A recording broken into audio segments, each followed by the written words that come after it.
नमस्कार बच्चों, आप सभी का स्वागत है मेरे यूट्यूब चैनल पर। आज मैं फिर से एक नया टॉपिक लेकर आया हूँ।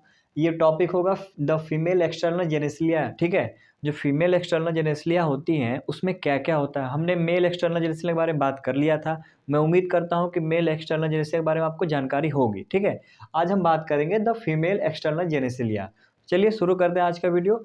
मतलब इसमें देखिए क्या क्या है। मॉन्स प्यूबिस है, लेबिया मेजोरा है, लेबिया माइनोरा है, हाइमन है, क्लाइटोरिस है। ठीक है, आपको इतना पहले पता होना चाहिए कि फीमेल एक्सटर्नल जेनेसिलिया में क्या क्या आता है। ठीक है, क्या क्या आता है। मॉन्स प्यूबिस आ जाते हैं, लेबिया मेजोरा आ जाते हैं, लेबिया माइनोरा आ जाते हैं, हाइमन आ जाता है और क्लाइटोरिस हो जाता है। ठीक है, ये पहला क्वेश्चन बनेगा और एग्जाम में आ भी चुका। मैं ये करीब ये दो या 3 साल पुराना क्वेश्चन है। ठीक है, 2 या 3 साल पुराना ही क्वेश्चन है कि द फीमेल एक्सटर्नल जेनेसिलिया में क्या क्या पाया जाता है। ठीक है, लगाइए पीआईक्यू में। बार बार आपको कह रहा है बिना पीआईक्यू 10 ईयर का पीआईक्यू लगाना मस्ट है।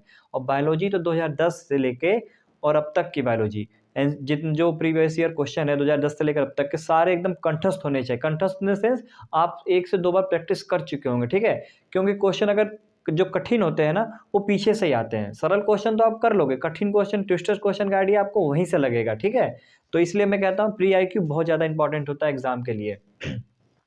अब चलिए थोड़ा सा जान लेते हैं कि मांस प्यूबिस लेबिया मेजोरा की कुछ कुछ करेक्टरिस्टिक्स होती हैं और ये characteristics more important than female external genitalia में क्या क्या है। मतलब ये इतने नाम होते हैं फीमेल एक्सटर्नल जेनेसिलिया में, आपको पता हो गया। लेकिन उससे ज़्यादा इंपॉर्टेंट क्या होगा कि मांस प्यूबिस कैसा होता है, लेबिया मेजोरा कैसा होता है, लेबिया माइनोरा कैसा होता है। ठीक है, तो देखिए मांस प्यूबिस कैसे होता है। Cushion of fatty tissue.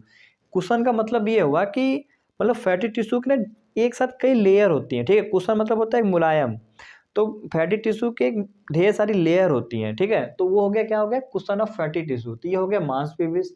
लेबिया majora fleshy fold of tissue होते हैं और लेबिया माइनोरा कैसा होता है, are paired fold of tissue. ये पेयर्ड पर ध्यान रखे रहना। ठीक है, यहीं पे चेंज कर देगा, are unpaired fold of tissue. ये स्टेटमेंट गलत। ठीक है, इस तरीके से क्वेश्चन नीट में बनते हैं।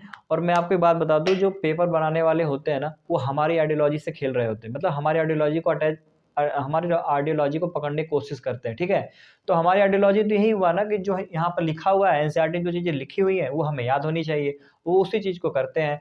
वो भी 15-20 साल की हिस्ट्री निकालते हैं पेपर की, वहीं से पेपर वो बना के देते हैं। तो रिलैक्स रहिए, वो हमसे विद्वान है पेपर बनाने वाले, लेकिन हमसे ज़्यादा रिटर्न करने वाले नहीं है। हमारी मेमोरी ज़्यादा है, तो हमको बस क्या काम करना है, बायोलॉजी को समझते हुए रटना है। समझते हुए रटना है, ना कि रटते हुए समझना। ठीक है, समझते हुए रटना है, ये ज़्यादा इंपॉर्टेंट है कि समझते हुए जब रटेंगे बायोलॉजी को तो बहुत आसानी से याद होगी। अब समय आ चुका है कि बायोलॉजी को ज़्यादा प्रेफरेंस देना शुरू करिए धीरे धीरे। ठीक है, फिजिक्स केमिस्ट्री भी इंपॉर्टेंट रोल निभाते हैं, लेकिन बायोलॉजी क्या होती है 50% होती है 720 में। तो आप उसको कभी भी बायोलॉजी को कम में लेकर मत आगे चलिएगा, या मत सोचिएगा कि हमसे हो ही जाएगा। हो ही जाता है, फिर तो नीट में सिलेक्शन होते होते रह जाता है, ऐसा होता है। ठीक है, बायोलॉजी की टाइम इंक्रीज करिए पढ़ने की। और मैं ये भी कहता हूँ अपना एक स्केड्यूल बना लीजिए, दूसरे का स्केड्यूल फॉलो मत करिए, अपना एक स्केड्यूल बनाइए, उसको लेके चलिए तो मच बेटर रहेगा।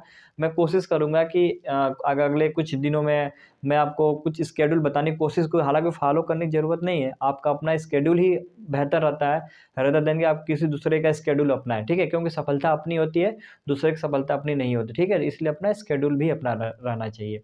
अगर आपको वीडियो मेरी अच्छी लगी तो प्लीज़ मेरे चैनल को लाइक, सब्सक्राइब और शेयर करें। बहुत बहुत धन्यवाद बच्चों।